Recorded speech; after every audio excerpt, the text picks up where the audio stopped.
आज की कहानी का शीर्षक हर अमावस्या की कहानी। गांव का नाम था भैरवपुर। चारों तरफ खेत, बीच में पुराना शिव मंदिर और मंदिर के पीछे एक सूखी नदी। दिन में सब कुछ सामान्य लगता था, लेकिन हर अमावस्या की रात गांव जैसे सांस रोक लेता था। लोग उस रात दरवाजे बंद कर लेते, खिड़कियों पर पर्दे गिरा देते और बच्चों को सख्त हिदायत होती, अमावस्या की रात बाहर मत निकलना। कोई वजह नहीं बताता था, बस एक ही वाक्य, ऐसा मत करना वरना वही होगा जो हर अमावस्या होता है। अजय शहर से पढ़ाई करके पहली बार छुट्टियों में गांव आया था। विज्ञान का छात्र, तर्क में विश्वास रखने वाला। पहली ही रात उसने नोटिस किया, सूरज ढलते ही पूरा गांव अजीब तरह से शांत हो गया। कोई रेडियो नहीं, कोई बातें नहीं, यहाँ तक कि कुत्ते भी नहीं भौंक रहे थे।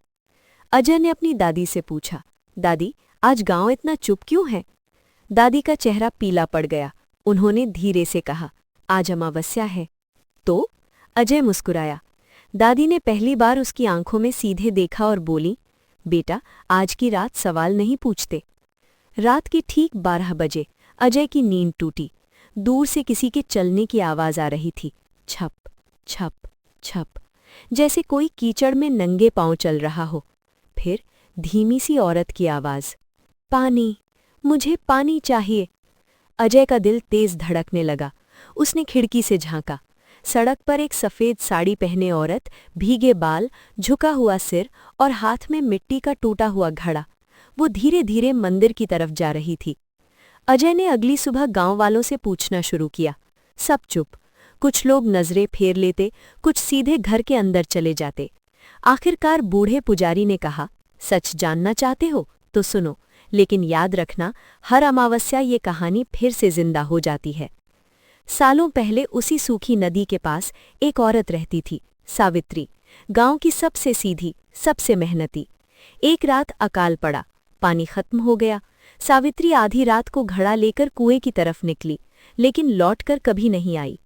सुबह उसका टूटा घड़ा नदी के पास मिला और उसके पैरों के निशान मंदिर तक जाकर गायब हो गए। गांव वालों ने मान लिया वो मर गई, लेकिन किसी ने ये नहीं पूछा कैसे, क्यों। पुजारी की आवाज कांप रही थी। कहा जाता है उसे पानी नहीं मिला और उसकी आत्मा प्यास में ही फंस गई। हर अमावस्या की रात वो उसी रास्ते से गुजरती है, घड़ा हाथ में, पानी मांगती हुई। और अगर कोई उसे देख ले तो अगली अमावस्या तक वो खुद दिखाई नहीं देता। अजय ने ये सब अंधविश्वास मान लिया। अगली अमावस्या की रात वो जानबूझकर बाहर निकल गया। घड़ी में 12 बजते ही वो आवाज फिर आई, पानी, मुझे पानी चाहिए। इस बार अजय डरकर भागा नहीं, वो मंदिर तक गया और वहां उसे वही औरत दिखी, लेकिन इस बार उसने सिर उठाया। उसकी आंखें नहीं थीं, बस गहरी काली खाली जगह। अजय कांपते हुए बोला, मैं तुम्हें पानी दे दूं? औरत ने पहली बार मुस्कुराया, पानी नहीं, मुझे सच चाहिए। तभी मंदिर की दीवार पर खून से लिखे शब्द उभर आए, मुझे धक्का दिया गया था। अजय समझ गया, सावित्री को किसी ने कुएं में धकेल दिया था। अगली सुबह अजय ने सबके सामने सच बता दिया। पुराने जमींदार का नाम सामने आया, जिसने सावित्री को चुप कराने के लिए मार दिया था। सालों से उसका डर हर अमावस्या में घूमता रहा।